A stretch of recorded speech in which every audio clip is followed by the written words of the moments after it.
जैन धर्म और दर्शन का स्वाध्याय हम सभी कर रहे हैं। मुनि प्रमाण सागर जी द्वारा विरचित। मंगलम भगवान वीरो मंगलम गौतमो गणी मंगलम कुंद कुंदाद्यो जैन धर्मोस्तु मंगलम। नमो अरिहंताणम नमो सेताणम नमो आयर्याणम नमो उवज्जायाणम नमो लोये सवसाहुणम। पंच परमेष्ठी भगवान की जय। अगले 45 मिनट के लिए सभी प्रकार के पापों का त्याग करके सभी नौ बार नमो कर्म पढ़ें।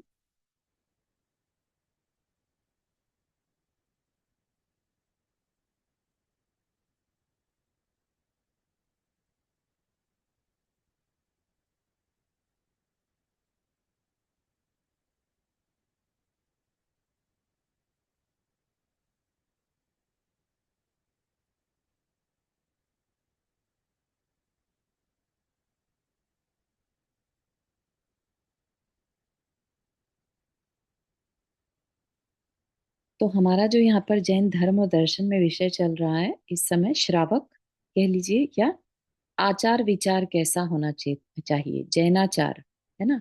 जैन आचार, जैन आचरण। अगर कोई जैन सिद्धांतों को, जैन दर्शन को समझता है और उसे फॉलो करना चाहे, है ना। ऐसा तो है नहीं कि जो जैन कुल में पैदा हो गया वही जैन है। जैन दर्शन को जो फॉलो करना चाहे तो फिर वो क्या करे, कैसे करे, है ना। तो उसके लिए हम जैनाचार पढ़ रहे हैं। क्यों पढ़ रहे हैं? क्योंकि उससे पहले हमने 7 तत्व और 6 द्रव्यों के बारे में पढ़ लिया, ठीक है ना। उसके बाद हमें सम्यक दर्शन, सम्यक ज्ञान, सम्यक चारित्र के बारे में बता दिया गया। अब अगर हमें अपनी यात्रा को आगे बढ़ाना है, हमें दर्शन समझ में आ गया, अच्छा लगने लगा, तो हम क्या करें? ठीक है। तो जैन दर्शन जो है वो दो धर्मों की बात करता है। एक तो गृहस्थ धर्म और एक मुनि धर्म, ठीक है। तो उनको, चाहे वो मुनियों के लिए हो चाहे वो गृहस्थ के लिए, है तो आचरण ही। गृहस्थ का आचरण कैसा होना चाहिए और मुनि का आचरण कैसा होना चाहिए, तो उसी की चर्चा यहाँ पर की जाएगी, ठीक है। तो श्रावक की बात पहले चलती है।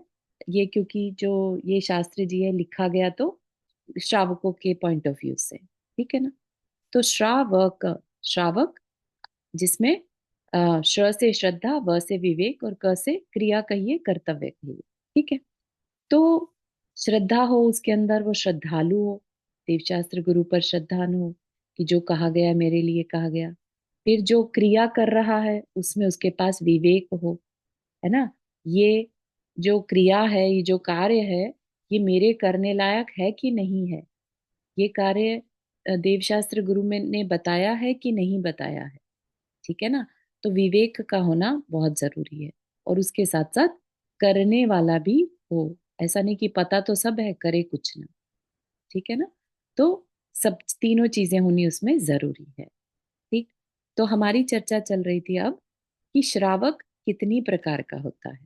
जरूरी नहीं है कि जितने भी जैन कुल में पैदा होने वाले हैं सबके सब श्रावक हों, ठीक है ना। तो यहाँ पर बताया पाक्षिक श्रावक, नैष्ठिक और साधक।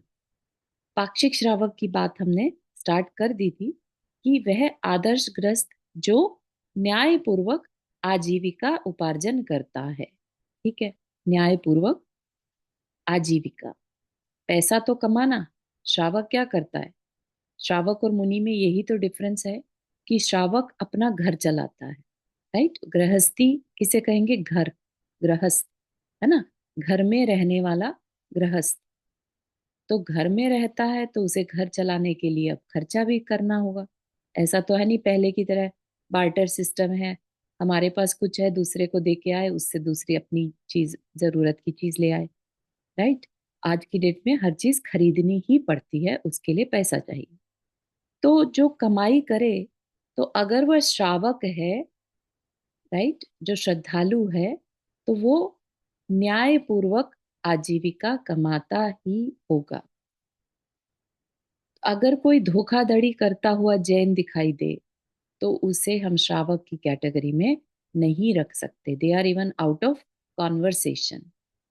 जैन कुल में पैदा हो जाने मात्र से हम उन्हें श्रावक नहीं कह सकते। ठीक है। श्रावक वो जिसे श्रद्धा हो और जो उस पर, हे उपादे, मेरे लिए क्या ठीक है क्या गलत है, उस पर विचार कर पाए। ठीक है। तो श्रावक आजीविका कैसी कमाता हो? न्याय पूर्वक। और क्या करता हो? गुणी पुरुषों एवं गुणों का सम्मान करता हो। ठीक है। तो अहंकारी ना हो। जो श्रावक है वो गुणी की प्रशंसा करना चाहता है, अंदर से करता है। मेरे में ये गुण नहीं है, कोई नहीं, लेकिन जिसमें है मैं उसकी प्रशंसा करूं। इतना करने से ही वो अपने अंतरंग का विकास कर लेता है। इसके ऑपोजिट अगर कोई अहंकारी होगा तो वो अपनी बड़ाई करेगा और दूसरे में कमियां ढूंढेगा। ठीक है ना। तो वो चीज हमें हमें श्रावक नहीं बनने देती। अगर हम भले ही कह लें हम जैन कुल में पैदा हो गए, लेकिन हम ये चीजें अगर फॉलो नहीं करते तो हमारा वो जैन कुल में पैदा होना वेस्ट हो गया। ठीक है। तो न्याय नीति पूर्वक अर्जन करना, आजीविका चलाना, गुणी पुरुषों गुणों का सम्मान करना, गुणों का सम्मान। अब वो गुण नॉन जैन में भी हो सकते हैं। तो ये नहीं समझिएगा कि मैं नॉन जैन की तारीफ कैसे कर दूं। ठीक है ना। अपेक्षा मैटर करती है। आप उसके किस गुण की सम्मान कर रहे हैं? उसका मीठा बोलने के गुण को सम्मान कर रहे हैं, या उसका उसकी अपनी भक्ति करने के तरीके को सम्मान कर रहे हैं, या उसके इस विचार को सम्मान कर रहे हैं कि यही मेरे अब तो करता धरता है। ठीक है ना। तो हमें गुणों का सम्मान करने में डरना नहीं है। ये नहीं सोचना कि हमने सम्मान किया तो हम मिथ्या दृष्टि कहलाने लगेंगे। ऐसा नहीं होता है। मिथ्यात्व तब आता है जब हम आत्मा के अस्तित्व को ही नकार देते हैं, जब हम कुदेव कुगुरु को मानने लगते हैं कि अब तो यही मेरे सब कुछ है, और वीतरागी देव को, वीतरागी गुरु को सेपरेट कर देते, अलग रख देते। ये तो कुछ करते नहीं मेरे लिए, मुझे नहीं पूछना है, मुझे नहीं सम्मान देना है। ठीक है ना। तो वो गुणों का सम्मान, चाहे फिर वो वीतरागता भी एक गुण है ना, तो वो उनको भी सम्मान देगा। ठीक। और किसी का पोलाइट बोलना उसको अच्छा लगता है तो वो उसको भी सम्मान देगा। ठीक है। और हितकारी और सत्यवाणी बोलता है। हितकारी, ठीक है, जो दूसरे का हित करे, अहित ना करे। तो अंदर में क्योंकि उसके कहीं से भी दूसरे का मेरे द्वारा घात हो ऐसा भाव उसके नहीं रहता। तो जब ऐसा भाव नहीं होगा तो कठोर वचन भी नहीं बोलेगा, कटु वचन भी नहीं बोलेगा, झूठ भी नहीं बोलेगा। है ना। हितकारी और सत्यवाणी बोलता है। ठीक है। आप एक वेरी माइल्ड श्रावक की पिक्चर अपने मन में बना पा रहे होंगे, किस तरह का श्रावक वो होता होगा। है ना। धर्म अर्थ काम रूप तीन पुरुषार्थों का परस्पर अविरोध सेवन करता है। अविरोध मतलब ये नहीं कि धर्म कर रहे तो बस धर्म ही कोई सब कुछ मान ले रहे हैं। है ना। और जो दूसरे लोग हैं अर्थ और काम में भी लगे हैं, उनको नीचा दिखाना, या अपने ही घर में बैलेंस ना कर पा रहा हो। तो इन तीनों का आपस में विरोध ना हो। धर्म करने वाला अर्थ को बुरा समझे, अर्थ करने वाला काम को बुरा समझे, ऐसे अविरोध के भाव, विरोध के भाव उसके अंदर नहीं रहते। तीनों अपनी अपनी जगह जरूरी हैं, क्योंकि मैंने गृहस्थी स्वीकार की है। ठीक है ना।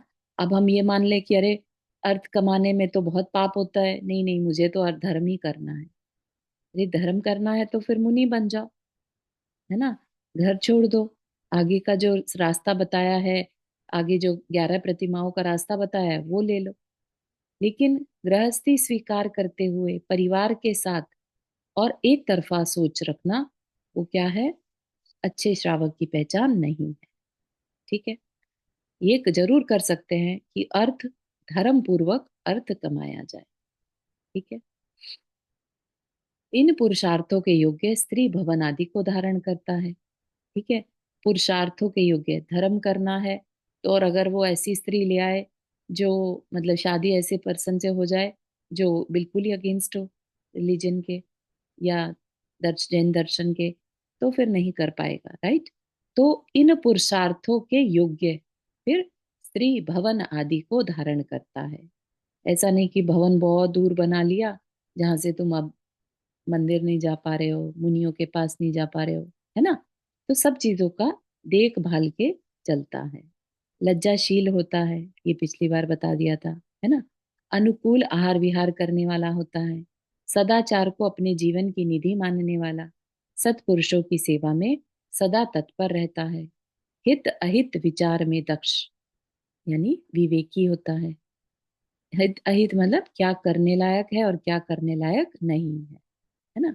झूठ बोलना अच्छा नहीं है, तो उसे पता है कि नहीं, झूठ बोलना मेरे लिए अच्छा नहीं है ना। तो ये तो एक छोटा सा एग्जाम्पल है। अदरवाइज किसी भी चीज में जो हमारे हितकारी नहीं है, वैसा उस उस विचार को फॉलो ही नहीं करना। जितेंद्रिय और कृतज्ञ होता है। कोई उस पर कुछ अच्छा कर दे तो वो उसका एहसान को जिंदगी भर मानता है। ठीक है ना। कृतज्ञ और कृतज्ञ में डिफरेंस होता है। कृतज्ञ किसी ने कुछ कर दिया और हम उसका एहसान माने, रिगार्ड्स करें ना। और एक कृतज्ञ मतलब किसी ने तुम्हारे ऊपर एहसान भी किया, काम कर दिया, और तुम उसको कह रहे हो हु केयर्स। ठीक है ना।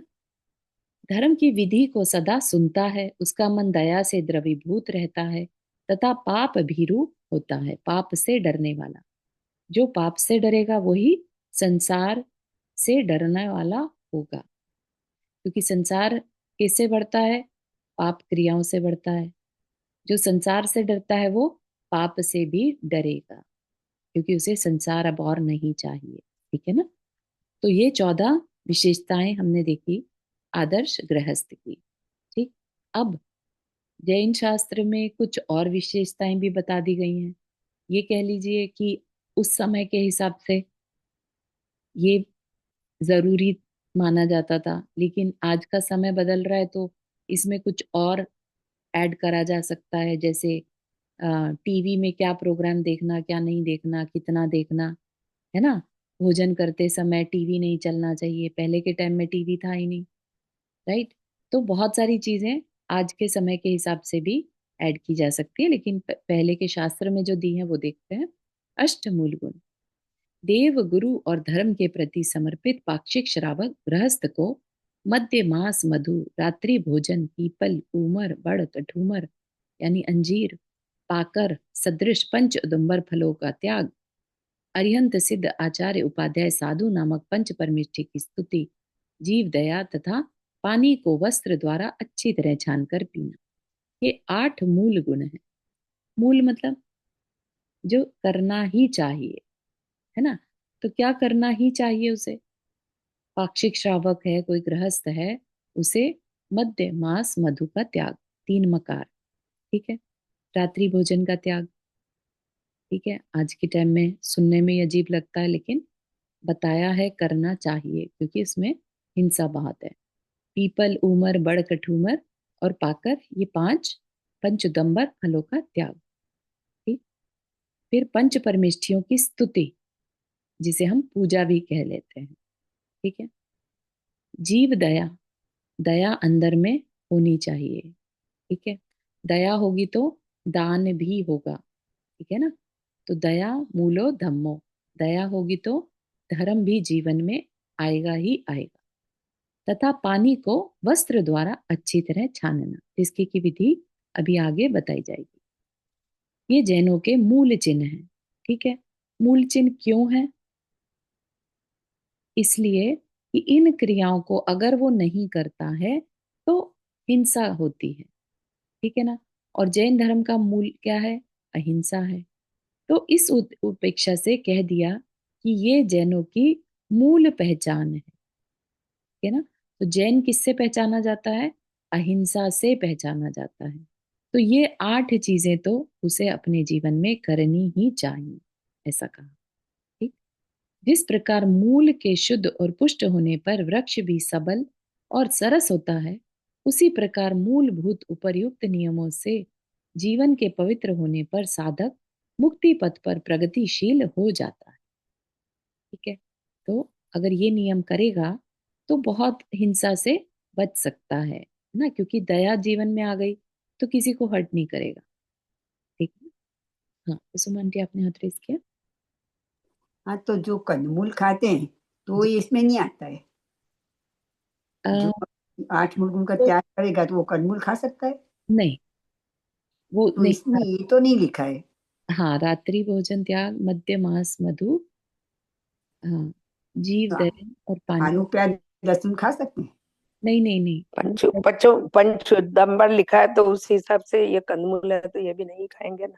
हाँ, नहीं, ये तो इसमें लिखा कंदमूल नहीं है ना, इसीलिए मैं नहीं, पूछती हूँ कि ये खा सकते हैं कि नहीं खा सकते। ये सब ऊपर होते हैं, ये कंदमूल नहीं है।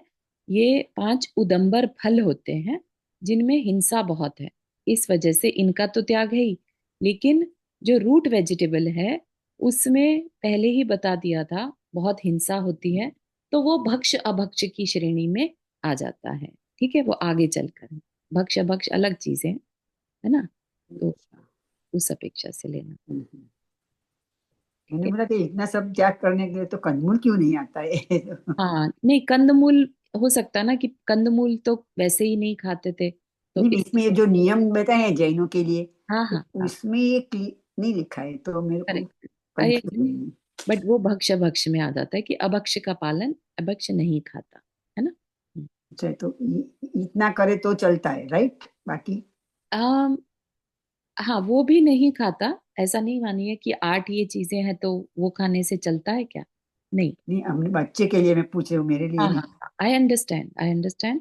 तो अपनी तरफ से तो अपन कोशिश ये करेंगे कि ना खाएं, है ना। लेकिन फिर भी अगर वो खा रहे हैं तो उसमें अपन अनुमोदना ना करें, है ना। बराबर। उपर्युक्त 8 बातें अहिंसा की दृष्टि से कही गई हैं, इसलिए एक जैन श्रावक को इतने नियमों का पालन तो अवश्य ही करना चाहिए। इसके बिना वह नाम का जैनी भी नहीं कहला सकता। तो ये तो रिक्वायरमेंट है। उसके बाद भक्ष्य भक्ष्य करना, जीवन में क्या करना क्या नहीं करना, वो सब एडिशनल होता चला जाएगा। ठीक है। मध्यमास मधु तो स्पष्ट हिंसा के कारण होने से त्याज्य ही है। ठीक है, क्योंकि इनसे क्या है, संकल्पी हिंसा होती है। हम इसको अगर ग्रहण करते हैं तो ये संकल्पी हिंसा है। इस प्रकार का आहार मनुष्य की प्रकृति के विरुद्ध भी है। कुछ लोग तथाकथित अहिंसक शहद को, जो मधुमक्खियों के उड़ने उड़ाने के बाद निकाली जाती है, खाने की सलाह देते हैं। उनकी यह दलील है कि उसमें मधुमक्खियों का घात नहीं होता, अतः उसके खाने में कोई दोष नहीं है। लेकिन उनकी उक्त मान्यता ठीक नहीं है। शहद का सेवन किसी भी अर्थ में निर्दोष नहीं है, क्योंकि शहद तो मधुमक्खियों की उगाल यानी थूक है। किसी भी प्राणी के उच्छिष्ट पदार्थ का सेवन शिष्ट जन नहीं करते, तथा उस शहद में अन्य भी छोटे छोटे त्रस्त जीव पाए जाते हैं। अतः एक गृहस्थ के लिए तो यह त्याज्य ही है। पड़, पीपल, पाकर, ऊमर, कठूमर, इन 5 फलों से दूध निकलने के कारण ये क्षीर फल भी कहलाते हैं। इनके अंदर बहु संख्या में त्रस्त जीव पाए जाते हैं, अतः इनका भी त्याग करना चाहिए। ठीक है। तो I am not very sure कि अष्टमूल में उनको क्यों नहीं रखा। एंड हो सकता है अलग से लिस्ट है भक्ष्य भक्ष की, तो उसमें है ना। जल गालन, जल गालन मतलब जल छानना, जल छानकर पीना। जल में अनेक त्रस्त जीव पाए जाते हैं। ठीक है। इन त्रस्त जीवों को कोई भी नॉर्मल आंख से नहीं देख सकता। और आप देख सकते हैं कि ये जल छानने की विधि या जल छानने की बात हमारे शास्त्रों में 2000 साल पहले बिना किसी सूक्ष्म यंत्र के ही बता दी। तो इससे हमें क्या पता चलता है कि केवल ज्ञान की महिमा बहुत ज्यादा है। केवल ज्ञान में सब कुछ झलकता है जो कहते हैं, तो उसमें वो पानी में बिलबिलाते हुए वो कीड़े भी दिखाई दे जाते, सब कुछ जैसे एक्सपैंड हो जाता हो, है ना। तो आधुनिक वैज्ञानिकों ने सूक्ष्मदर्शी यंत्रों की सहायता से देखकर एक बूंद जल में 36,450 जलचर जीव बताए हैं। जैन ग्रंथों के अनुसार उक्त जीवों की संख्या काफी अधिक है। ऐसा कहा जाता है कि एक जल बिंदु में इतने जीव पाए जाते हैं कि यदि वे कबूतर की तरह उड़े तो पूरे जम्बू द्वीप को व्याप्त कर ले। बाप रे, है ना कितना। एक जल बिंदु में, एक बूंद जल में इतने जीव। उक्त जीवों के बचाव के लिए ही पानी को वस्त्र से छानकर पीना चाहिए। ठीक है, तो जो नॉन जैन है उसमें भी जल छानकर पीने का परामर्श मनुस्मृति, जो हिंदू धर्म में ये शास्त्र या वेद आता है, उसमें भी जल छानकर पीने का परामर्श दिया गया है। अनछना पानी पीने से हिंसा की संभावना तो रहती ही है, अनेक प्रकार के रोगों का शिकार भी होना पड़ता है। आजकल तो चिकित्सक भी छना जल पीने की ही सलाह देते हैं। ठीक है, बट वो अलग बात है कि उनका छना जल और ये छना जल अलग अलग है, उनके अभिप्राय अलग अलग हैं। यहाँ पर किसकी मुख्यता है? हिंसा से बचने की, और वहां पर किसकी मुख्यता है? बीमार नहीं पड़ने, है ना। तो बहुत बड़ा डिफरेंस आ गया। वस्त्र द्वारा पानी छानने का प्रमुख उद्देश्य करुणा है, उसके साथ साथ अनेक रोगों से भी बचाव हो जाता है। अभी कुछ दिन पहले ही भारत के राष्ट्रपति डॉक्टर शंकर दयाल शर्मा ने एक धर्म सभा को संबोधित करते हुए इंदौर की एक घटना सुनाकर पानी छानकर पीने का महत्व बताते हुए कहा था कि कुछ दिन पूर्व इंदौर के एक मोहल्ले में एक विशेष प्रकार का रोग फैला, जिसमें पूरा का पूरा परिवार बिस्तर पकड़ लेता था। एक सीमित क्षेत्र में ही रोग के प्रभावी होने से चिकित्सक चिंतित थे। उस समय यह भी देखा गया कि उस मोहल्ले के जैन परिवार में इस रोग का लक्षण नहीं दिखा। डॉक्टर इससे चकित थे। बाद में खोज करने पर मालूम हुआ कि वाटर टैंक जिससे कि पूरे मोहल्ले में पानी वितरित होता था, कई दिनों से उसमें एक चिड़िया मरी पड़ी, उसके पूरे शरीर में कीड़े पड़े थे। इसी कारण उसी कारण पूरा पानी विकृत हो गया था। वह विषाक्त पानी ही रोगों का कारण बना था। जैन परिवारों में इस रोग का प्रभाव न होने के कारण उसका कारण छने जल का उपयोग ही था। आजकल जो नल का पानी आता है, कई बार उसमें नाली का पानी भी आ जाता है। कभी कभी नल के पानी में केंचुए भी देखे जाते हैं। ऐसी घटनाएं आए दिन समाचार पत्रों में छपती रहती हैं। अतः पानी को छानकर ही पीना चाहिए। जैन जी, आपने हाथ रेस किया। जय जिनेन, सॉरी। सो हम बोलते हैं पानी छान के पीना चाहिए, राइट? तो जी फिल्टर पानी पीते हैं तो उसे भी छानना चाहिए, या जितनी बार फिल्टर से हम ग्लास में पोर करते हैं उतनी बार छान के पीना चाहिए, ऐसा कुछ है? हाँ, मतलब फिल्टर तो हम अपने वही डॉक्टर्स वाला हिसाब किताब हो गया ना, डॉक्टर्स के पर्पज से तो फिल्टर कर लिया, ठीक है, बी हैप्पी। लेकिन जैन शास्त्र जो विधि बताता है उसके हिसाब से तो फिल्टर वाटर को भी छाना जाए। ठीक है ना। अच्छा। हाँ, हम्म। तो उसका थैंक जो तरीका है वो उस तरीके से छान कर, और कई बार खाली गिलास में छान के पिया जा सकता है, नहीं तो अगर स्टोर करना है तो छान के और फिर उबाल के उसको स्टोर किया जा सकता यू। ओके, तो फिल्टर करके भी उबालना, लाइक छानना जरूरी। छानना जरूरी है। ओके। तो थैंक यहाँ यू। पर एक लोग आए थे, यहाँ पर एक दीदी आई थी, वो इंडिया से। उनने जी 2 प्रतिमा ली थी, तो हमारा जो सब परमिशन लेके आई थी, तो वो पानी लाती थी वहां से, कुएं से, मतलब वहां पे लगा हुआ है नेचुरल। हाँ फिर उसको लाके छान के उबाल के फिर फिल्टर में डालते थे। हाँ, बिल्कुल सही। तो उसका क्या मीनिंग, फिल्टर में हाँ, डाल सकते फिल्टर में तो देखो, वो अपने फिल्टर में डालो चाहे नहीं डालो, उसके बाद उससे मैटर नहीं करता। जो हैं? हाँ, वही तो। फिल्टर है वो तो डॉक्टर। अच्छा, मेन छान तो लिया था उसने, हाँ, छान के फिल्टर जैन में पद्धति डाला। पूरी हो गई, उसके बाद तो वो एक तरह से अपने आप को फर्दर बैक्टीरिया से बचाने के लिए, वैसे तो छन छन गया, लेकिन जरूरी नहीं है वो कपड़ा किस तरह का था, वो प्रोसेस पूरा हुआ कि नहीं हुआ, है ना। अच्छा, इसके तो लिए। हाँ, तो यहाँ पर मतलब उसके बेटे ने बोला तुमने छाना ठीक है, लेकिन मैं अभी पीने नहीं दे सकता, हाँ फिल्टर तो में डाल के बाद, तो हाँ, इसके लिए उसको वही वही, तो पड़ा। इसलिए उस वजह से छाना वो करा हो। ठीक हाँ हाँ चारू जी। जैजिने, है। पर वो छानने के बाद भी 48 मिनट्स में तो गड़बड़ हो जाएगा। जी, इसीलिए फिर उबाल लिया जाता इसीलिए उबालना चाहिए ना, फिर है। फिल्टर हाँ में डालने का तो कोई पर्पस सॉल्व हाँ, नहीं वो हुआ अपने ना। बच्चे की वजह से किया ना, उसने कह दिया तो ओके कर दिया, अदरवाइज जरूरत ओके। नहीं। ठीक है, तो क्या तरीका है इसका कि, हाँ वर्षा जी अपने हाथ रेस किया। तो उबालने से तो जीव मर ही गए ना, वो रक्षा तो नहीं हुई उनकी। नहीं नहीं, जीव तो रहा ही नहीं ना, पहले जीव छान दिया, राइट, जीवानी और वो जिसे। छानने के बाद भी वो कपड़े में रह जाता है, राइट? हाँ हाँ हाँ, तो वो तो जीवानी करनी पड़ती है ना, उसे वापस उसी जगह पर छोड़ा जाता है। जिसका कि आजकल के जमाने में बहुत पॉसिबिलिटी नहीं है कि जहां से आ रहा है पानी वहीं डाल के आया जाए, राइट। तो लेकिन एटलीस्ट उसे वहीं की वहीं थैली को धोया जा सकता है। ठीक है ना। वो तो जितने बार पानी ले उसको फिर छाने में कपड़े को उसको डालो वापस, ऐसे होता है। ऐसा कहा जाता है कि जब तक वो कपड़ा गीला है तब तक तो बार बार करने की जरूरत नहीं है, लेकिन अगर ओके आपको ओके। लगता है कि अब आपको नहीं यूज करना है तो फिर उसको जीवानी कर दो। ओ अच्छा, वैसे तो अगर सूख गया है तो उसको कर दो सूख वैसे। गया तो फिर इसका मतलब अब जीव, उसमें जो जीव थे वो मर चुके हैं। राइट, तो जब ओके तक ओके। गीला हाँ है। क्योंकि बचपन से तो यही देखा है, वो मम्मी उसको टैप में वो लगा के रखते कपड़ा और वो चलता रहता है दिन भर। करेक्ट करेक्ट, तो उसका तरीका तो यही है कि उसको रोज रात में एक बार धो के, लाइक पानी में, और सुखा दें, सुबह फिर बांध अच्छा। Okay okay thank. दें। जिससे सूर्य का बिंब ना दिख सके, ऐसे अत्यंत गाढ़े वस्त्र को दोहरा करके जल छानना चाहिए। तो जो शांति धारा वाले हैं ना, श्रमदान वाले, वो बहुत अच्छे छन्ने बनाते हैं। ठीक है, अदरवाइज ये जो आजकल प्लास्टिक के छन्ने या बहुत ही महीन बारीक कपड़े के या प्लास्टिक के छन्ने आते हैं ना, वो यूजलेस हैं। वो जैन पद्धति नहीं है। ऐसा कपड़ा लेना डबल करके, वो भी जिसमें कि सूर्य का बिंब ना दिख सके, अगर देखना चाहो तो इतना मोटा हो जाए वो, है ना। और छन्नी की लंबाई चौड़ाई, लंबाई उसकी चौड़ाई से 1.5 गुनी होनी चाहिए।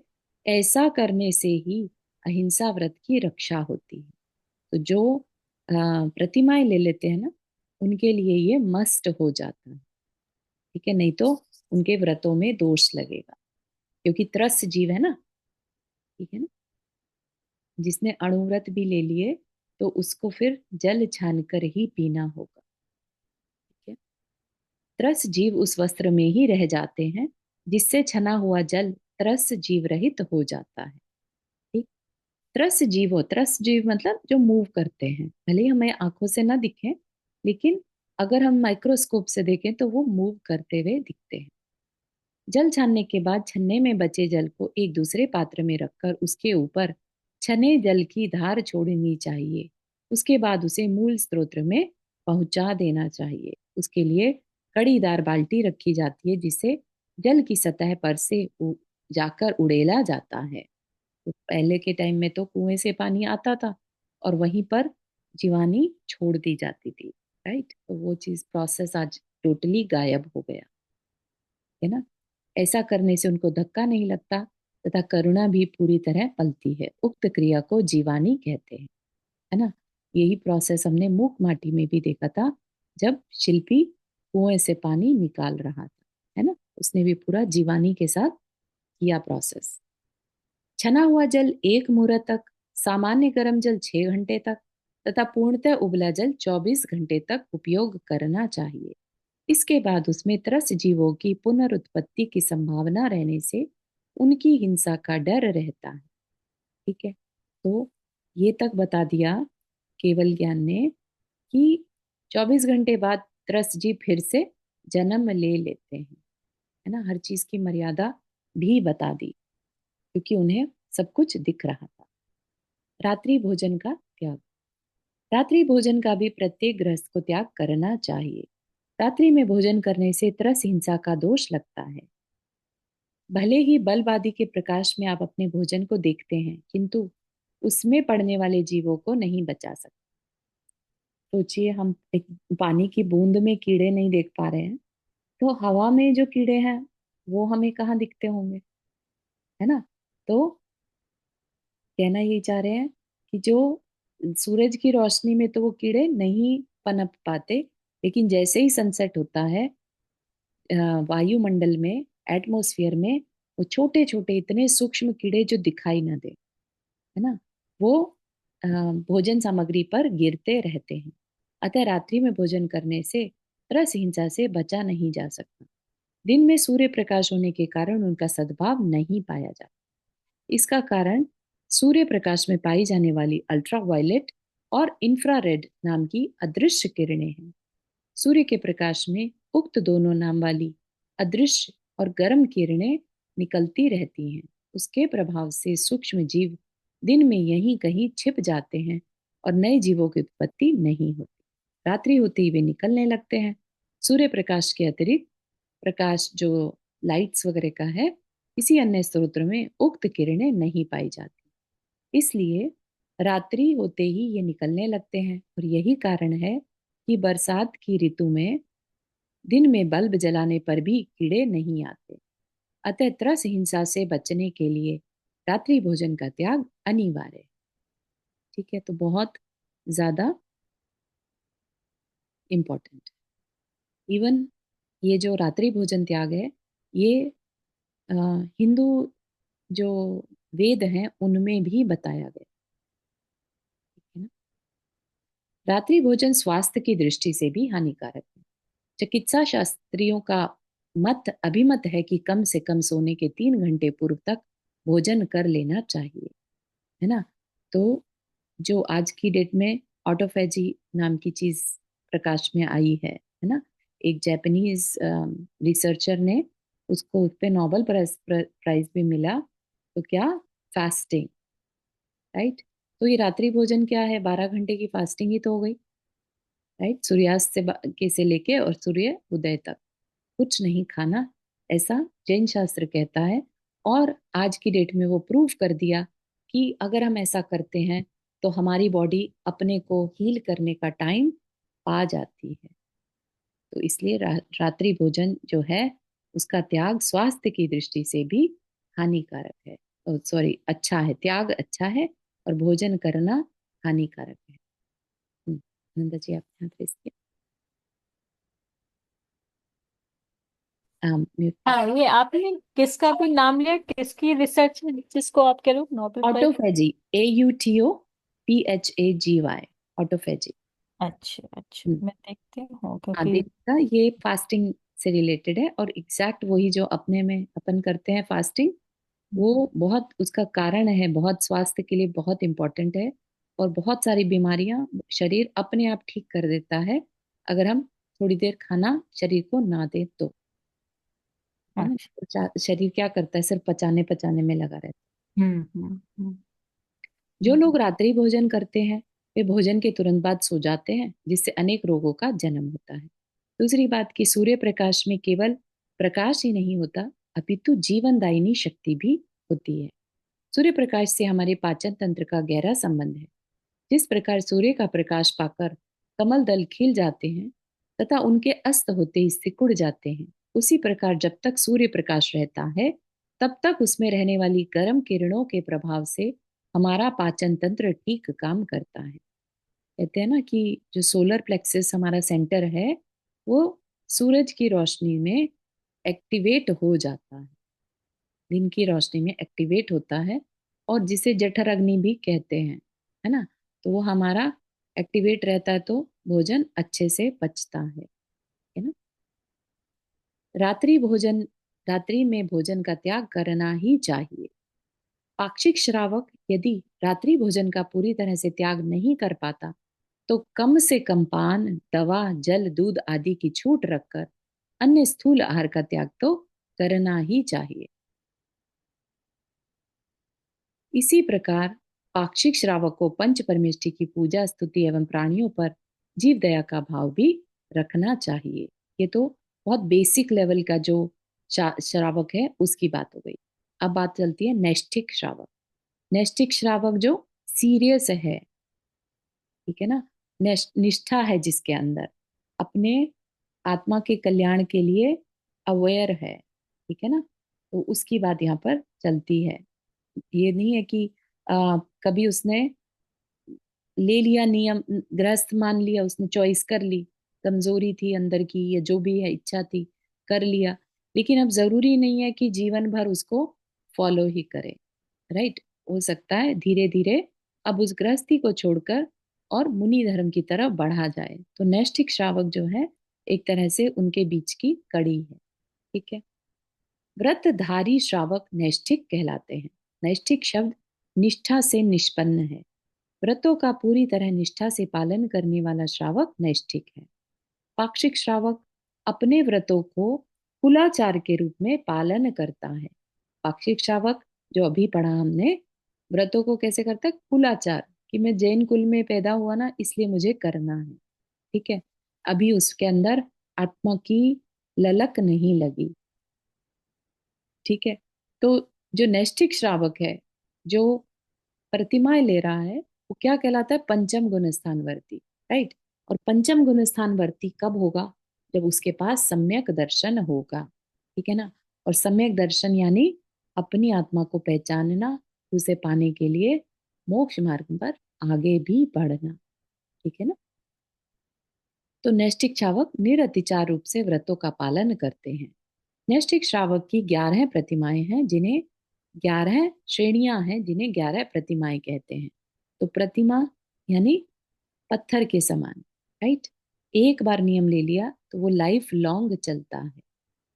भले ही आज की डेट में एक प्रतिमा लो, दो प्रतिमा लो, नहीं ली जा रही 11 की 11 एक साथ, इट्स ओके, बट एक बार ली तो लाइफ लॉन्ग करना हो। तो अब श्रावक ने सोचा कि मैंने गृहस्थी अपना ली थी, लेकिन गृहस्थी के बहुत पाप हैं, मुझे उसमें अपना फायदा नहीं दिख रहा है ना। और अपने जो थोड़े बहुत काम थे वो कर दिए, जो करने थे, बच्चे सेटल हो गए। अब अपने अंदर शक्ति को न छिपाते हुए निचली दशा से क्रम पूर्वक उठता चला जाता है। ये 11 प्रतिमाओं के यहाँ पे नाम दिए हैं, आगे एक्सप्लेन करेंगे। दर्शन प्रतिमा, व्रत, सामायिक, औषध उपवास, सचित विरत, विवाह, मैथुन त्याग, पूर्ण ब्रह्मचर्य, आरंभ त्याग, परिग्रह त्याग, अनुमति त्याग तथा उद्दिष्ट त्याग। ठीक? वैराग्य की प्रकर्षता के अनुसार इन्हें इस क्रम में रखा गया है कि धीरे धीरे क्रमशः इन पर कोई भी आरूढ़ हो जीवन के अंतिम लक्ष्य को प्राप्त कर सकता है। जीवन के अंतिम लक्ष्य क्या है? हमारा लक्ष्य समाधि मरण है या मोक्ष कहिए, है ना। ये 11 श्रेणियां उत्तरोत्तर विकास को लिए हैं। साधक पूर्व पूर्व की भूमिकाओं से उत्तरोत्तर भूमिकाओं में प्रवेश करता जाता है। पहली प्रतिमा से लेकर, पहले वाला जो प्रतिमाधारी है और जो 11वीं प्रतिमा का धारी है, एक एक प्रतिमा बढ़ती जाती है और उसके अंदर गुण बढ़ते जाते हैं। ठीक है, तो 11वीं का मतलब हो गया बहुत ज्यादा निष्ठावान, ठीक है ना, कंपेयर टू पहली प्रतिमा वाले से। ठीक है, तो कहा आगे आगे क्वालिटीज बढ़ती जाती हैं। तो 11 प्रतिमाएं क्या है? पहली दर्शन प्रतिमा। दर्शन प्रतिमा यानी ऐसा नहीं कि बस दर्शन कर लिए हो गया, नहीं। दर्शन मतलब सम्यक दर्शन, एक तो, राइट, उसका पालन करेगा, उसको बेटर करेगा। और जिसे कहते हैं ना सोले का खाना, सोले का खाना, मर्यादा का खाना खाने वाला। और जो श्रावक के 8 मूल गुण बताए, जल छान के पीना, रात्रि भोजन का त्याग करना, है ना, पंचपरमेष्ठी की स्तुति करना, दया करना, ये सब वो पालन करेगा ही करेगा। ठीक। अब वह संसार, शरीर और भोगों के प्रति विरक्त चित्त रहता हुआ पंच परमेष्ठी के चरणों में पूरी तरह समर्पित रहता है। ठीक है, तो हम भी उस तरफ अपना थोड़ा मन बनाए कि जब हम अपने कर्तव्यों से पूरित हो जाएं, है ना, अपने कर्तव्य पूरे हो जाएं, तो हम भी इन 11 प्रतिमाओं की ओर धीरे धीरे बढ़ें।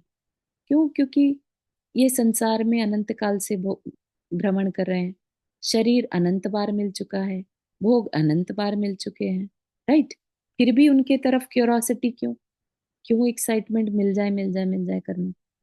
तो कहना का मतलब ये है कि अभी जब तक समय है तब तक ठीक है, शरीर और भोगों में हम लगे हैं, लेकिन जैसे ही हमारा कर्तव्य पूरा हो तो फिर हम इससे बचने का मन बना लें। ठीक है, तो उसके बारे में थोड़ा चिंतन अपने को करना चाहिए। ये जैन कुल और इतना अच्छा मन कह लीजिए, है ना, बहुत रेयर कॉम्बिनेशन है। जैन कुल तो बहुतों को मिला है, लेकिन हर एक के मन में ऐसे भाव नहीं आते कि हम अपने लिए कुछ कर लें। ठीक है ना, तो अगर ऐसे भाव आ जाएं तो फ्री होने के बाद, कर्तव्य पूरा होने के बाद अगर आ जाते हैं तो वहीं की वहीं नियम ले लेना चाहिए। फिर ये मत सोचना कि होगा कि नहीं होगा, डर नहीं बैठाना, है ना। जब यहाँ तक पहुंचे हैं तो आगे भी होगा। हाँ, कुसुम आंटी आपने हाथ रेस किया। इंडिया में ऐसी कोई जगह है कि जहाँ हम जाके रह के ये व्रत नियम साथ रह सकते हैं? हाँ आंटी, अगर आपको चाहिए, आपके लिए रियली मैं आपके लिए एफर्ट लगा सकते हूँ। आप बिल्कुल मन इस तरह का बनाइए कि आप वहां जाकर फिर वापस गृहस्थी में नहीं आना, नहीं आना वापस। ठीक है, तो I will work for you. ठीक है, पर काम नहीं कर सकती मैं वहां जाके हाँ तो। समझ आ गया। काम में क्या मतलब, आपको बना हाँ, ये बोले किचन तो करना, काम, सफाई, तो हाँ बर्तन साफ करना, तो ऐसा वो हार्ड वर्क मैं नहीं कर सकती। समझ आ गया, वो हो खाली अपना जाएगा। नियम के साथ धर्म ध्यान करके रहने का। बिल्कुल, और धीरे धीरे एक आप एक बस मन प्रतिमा, बनाए बनाए रखिएगा दृढ़, और आपके लिए इंतजाम मैं कर, धीरे धीरे एक एक प्रतिमा करके समाधि पूर्वक अपना बहुत मृत्यु हो सुंदर जाए। परिणाम है। तो मेरी इच्छा ऐसा है कि जो अगर कोई ऐसी जगह में मिल जाती है बिल्कुल, तो मेरे आपके को लिए मैं बात बहुत, मैं करते हुए, वहां जाके रहूंगी। जी बिल्कुल सही आंटी, बस आप मन पक्का रखें।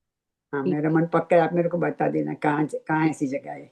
आप ही शुरुआत कीजिए यहाँ पर सबके लिए, और फिर आपके पीछे पीछे और हम। यहाँ तो कुआं पानी ये सब, तो ये पानी छान का इधर नहीं होता है, तो आगे तो क्या बात करो, पानी छाने में नहीं, पूरा आगे यहाँ वो नहीं। पर तो कुछ भी फायदा नहीं है एक्चुअली। हाँ, वही इसीलिए मैं इनको, मेरे वैसे सब नियम है, पे पानी जो प्रतिमा क्रिया का सब मेरा नियम है। हाँ और इसीलिए मैं अटक गई हूँ।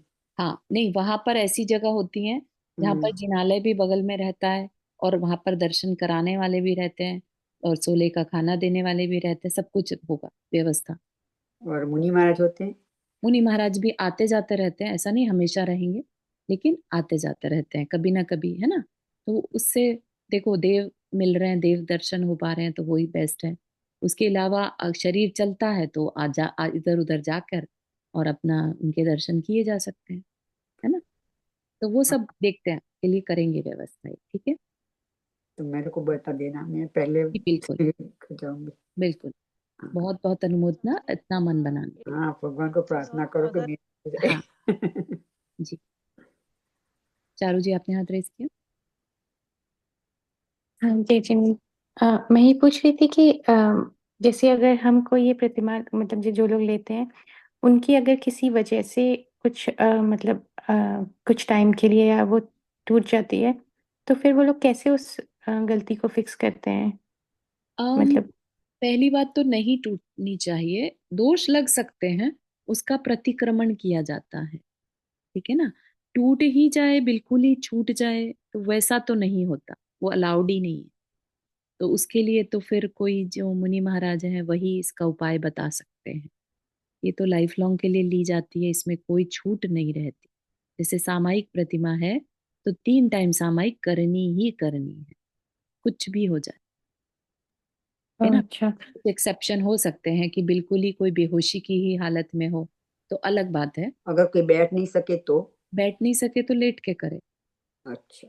हम्म, तो अगर जैसे आपने बोला कि कोई बीमार हो जाए या किसी की ऐसी हेल्थ इश्यूज हो जाए तो फिर उसमें क्या होता है वो गलती मानी जाती है या नहीं मानी जाती। नहीं, वो एक्सेप्शंस माने जाते हैं, ठीक है ना। जब ओके। तक शरीर उसका काम कर भी, सकते हैं तब कर सकते हैं, जब शरीर काम नहीं कर सकते तो नहीं कर हाँ सकते। हाँ, ऐसा ऐसा नियम ले सकते हैं ना कि जब बीमार हुए तो छूट, ऐसा कर सकते हैं। नहीं, छूट वाली सिचुएशन प्रतिमा में नहीं रहती, वो तो फिर प्रैक्टिस जो के लिए कर समाधि मन सकते लेंगे हैं। तो क्या समाधि मन की व्यवस्था हाँ, वो कैसे करते हैं। व्यवस्था पूरी करी जाती है, और उसमें अगर नहीं कोई साधक कर पा रहा है तो उससे प्रतिक्रमण कराया जाता है। वो तो हो सकता है, इन बार ऐसे भी श्रावक होते हैं जिनको कुछ भी होश नहीं है, है ना, तो भी उनको उनके सामर्थ्य के हिसाब से व्रत नियम दिए जाते हैं, ठीक है ना। तो हाँ, तो अपने हाथ पैर जब तक चल रहे हैं तब तक ले लो, और फिर आगे की व्यवस्था उनके अंडर में जो जहाँ पर रहेंगे वहां पर वो खुद। नियम लेने से पहले पूछना पड़ेगा पढ़ने। हाँ बिल्कुल सही। नियम लोने लेके तोड़ने से अच्छा है लेने से पहले नहीं जानना। नहीं, देखो आपकी अच्छे खासे हाथ पैर चल रहे हैं, ऐसे ही लोग नियम लेते हैं, राइट। और हम्म। इसीलिए ऐसी व्यवस्थाएं बना दी जा रही हैं कि जहाँ पर मतलब साधक अपनी प्रतिमाओं को अच्छे से कर सके, हम्म। ठीक है ना। हम्म। अपनी आयुष्य अगर लंबी हो गई तो लंबे टाइम तो रहने देते हैं कि नहीं रहने देते हाँ हाँ हाँ, वो हैं? कोई दिक्कत नहीं है, जितना मर्जी रहो। क्योंकि अपने को पता नहीं कि हम कितना जिएंगे।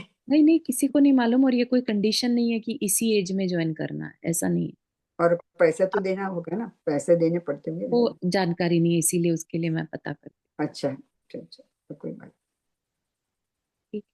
नहीं। तो इतना ही रखते हैं, लेकिन हम सब भी जो अभी कर्तव्यों से पूरे नहीं हुए हैं, वो भी मन में रखें ये चीज को, कि और कुछ साल सही, लेकिन हमें भी इस ओर बढ़ना है, ठीक है ना।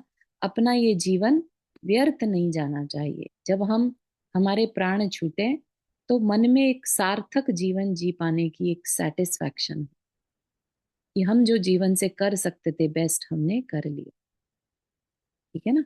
बिल्कुल फ्री माइंड से जाएं, क्योंकि आगे जहाँ जाने वाले हैं ना, वहां पर यहाँ का कुछ याद नहीं रहने वाला। तो क्यों नहीं जाने से पहले ही सब कुछ भूल जाए, राइट। जो भोग भोगे थे उनके बारे में नहीं सोचना, जो परिवारजन है उनके बारे में नहीं सोचना, राइट। तो यही तैयारी है, और यही हमारे आगे के आने वाले जीवन को मैक्सिमम 7-8 भाव नहीं तो 3 भाव में कंप्लीट कर देता। इतना इम्पोर्टेंस इस आगे बढ़ने का हमारी लाइफ में, प्रतिमाओं का हमें इतना बेनिफिट मिल सकता, ठीक है। तो यहीं तक रखते हैं आज के लिए। किसी को कुछ क्वेश्चन है? गुनाइतन में कर रहे हैं इसकी व्यवस्था, हाँ चंद्रशेखर जी ने। जी जी बिल्कुल, वहीं पे हाँ अभी बिल्कुल। मैंने अभी सुना पर था। शुरू नहीं हुआ है अभी। करेक्ट, नहीं अभी नहीं हुआ है, लेकिन वहां बन रहे हैं, वो मकान भी राइट। बन रहे हैं। लेकिन अभी मैं- और भी जगह सुना है मैंने, तो I will check more place. या हमें भी इंटरेस्ट तो है ही। सबके लिए हो जाएगी तो जानकारी। सुधा हम लोग जी साथ में जाएंगे। हाँ, या 66 हो गया तो अब क्या करेक्ट, फिर सोचना है ज्यादा। बहुत बढ़िया। हाँ चारू जी, आपने हाथ रेज किया। हाँ तो ये प्रतिमा तो लेकिन घर पे रह के भी ली जा सकती है ना? हाँ हाँ बिल्कुल ली जा सकती है। जो अच्छा सुशीला जी पाटनी है आरके मार्बल वाले, वो 6 प्रतिमा ले चुकी हैं और ओह अभी वाह भी अच्छा। रहती हैं। 11 प्रतिमा तक घर में रह सकते हैं। पर ओके तो जो प्रतिमा लेती है उसको कुछ भी दागिना कपड़े सब पहन सकते हैं, ऐसा सब हाँ ज्वेलरी सब। हाँ सब वो पहन सकते वो हैं। कब छूटता है तो फिर? वो हमारा ब्रह्मचर्य प्रतिमा जब लेते हैं ना, पूर्ण वो ब्रह्मचर्य, कौन सा 7वीं, नंबर है वो उसका? सेवेंथ प्रतिमा। तो उसने 7 नहीं लिया है अभी, अभी 7 7 छह नहीं लिया है, छह छह लिया है, 6। हाँ 6 अच्छा, अभी मैं वो सिद्ध चक्र विधान में तो आगे ही बैठती है तो मैं रोज उसको देखती थी। राइट राइट, बिल्कुल। बहुत अच्छा, पर मेरा तो इतना मन था जाने का, पर मैं ना जा सकी। कोई हो जाएगा आंटी, जो मिल रहा हाँ। है लेते चलो। उनकी तो दीक्षा हो गई ना चारू जी। नहीं नहीं, सिद्ध चक्र विधान चल रहा है ना अभी इंदौर में। हाँ जी हाँ जी, देख पा 108 रही शब्द हूँ। का जुलूस निकलने वाला है इस फ्राइडे को, देखना पारस चैनल पे। बिल्कुल बिल्कुल बिल्कुल, बहुत बढ़िया। प्रतिष्ठा भी हो रही है इंदौर के पास वाले मंदिर में। हम्म। मेरा एक चलिए। क्वेश्चन है एक्चुअली चारू जी, ये रिलेटेड टू अभी सॉरी, अभी जो उसकी बात हो रही थी विधान की, तो वो हम यहाँ पर भी कर सकते हैं क्या, सिद्ध चक्र विधान? सिद्ध चक्र कर सकते हैं। इसमें क्या हाँ होता है, किया था ना बहुत एक बार टाइम। किया था। तो इसमें क्या होता है कि कितने 2000 अर्घ चढ़ते हैं, राइट, विद इन 8 डेज। तो थोड़ा लंबा पड़ता है। तो उसके लिए उस तरह का एक तो विधान कराने वाला कोई चाहिए, बहुत अच्छा विधान कराने वाले हो ना, तो उसमें मन लगता है। बहुत लंबा सिटिंग बैठना पड़ता है इसमें। तो पंडित जी को बुला के कर नहीं सकते हम? हाँ, करते अपन इस बारे में बात, मे बी अगली अष्टानिका पे हाँ, तो अपन। पंडित जी के इधर बुला लो तो हम सब, मैं मेरा सपोर्ट रहेगा, मैं आऊंगी। हाँ हाँ, नहीं नहीं, एक्चुअली आने वाले बहुत। चारू जी, हाउ अबाउट मतलब दिसंबर की छुट्टियों में, तो मतलब अष्टानिका में फिर छुट्टी भी नहीं लेनी पड़ेगी ना उस समय किसी को? हाँ, अपन ये बात कर सकते हैं। हम ठीक है तो हाँ। 8 में करते हैं ना, तो उसका ज्यादा इंपॉर्टेंस रहता है 8 में। करेक्ट, अष्टानिका का हाँ, उस टाइम में ज्यादा। अष्टाधिकार में करते हैं तो इसका इम्पोर्टेंस ज्यादा रहता है। तो right। वो उसका क्या होता है कि जो उस टाइम का जो टाइम होता लेकिन है ना। अच्छा आइडिया है, आपने जैसा भी बोला, जब भी व्यवस्था बने, no matter what, we should do it. अष्टानिका में बेस्ट होता है, दैट इज ट्रू, बट अगर वो सबको सूट नहीं कर पाता है, तो जब सबको मसली सूट करे तब करना चाहिए, हाँ, ताकि और जब पंडित जी को बुला के जरूर, हाँ और संस्कृत वाला करने का तो वो हाँ, तो ज्यादा बहुत अच्छा बताया। विल टॉक अबाउट इट, हो सकता है कल को यश भैया वगैरह का अगर वीजा लग जाता तो वो करवा सके। वो एक पराग भैया भी है ना इधर, वो भी आई डोंट थिंक वो करा पाएंगे। नहीं। नहीं। चलिए इतना ही रखते हैं, चर्चा बहुत अच्छी रही, इस पे अपन ध्यान देंगे, दोनों चीजों पर मन में रखेंगे, ठीक है, और अच्छी विश करेंगे तो हो भी जाएगा। चलिए, जिनवानी स्तुति। जावानी के ज्ञान से सूझे लोकालोक, सो वाणी मस्तक धरो सदा देतु दो। हे जिनवाणी भारती तो ही जपो दिन रैन, जो तेरा शरण आ गए सो पावे सुख चैन। 9 पर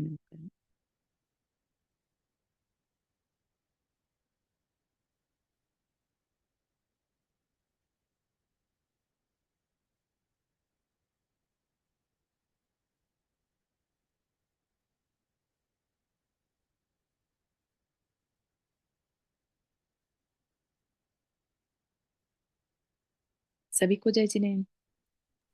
जय जिनेंद्र श्री सबको। जय जिनेन्द्र।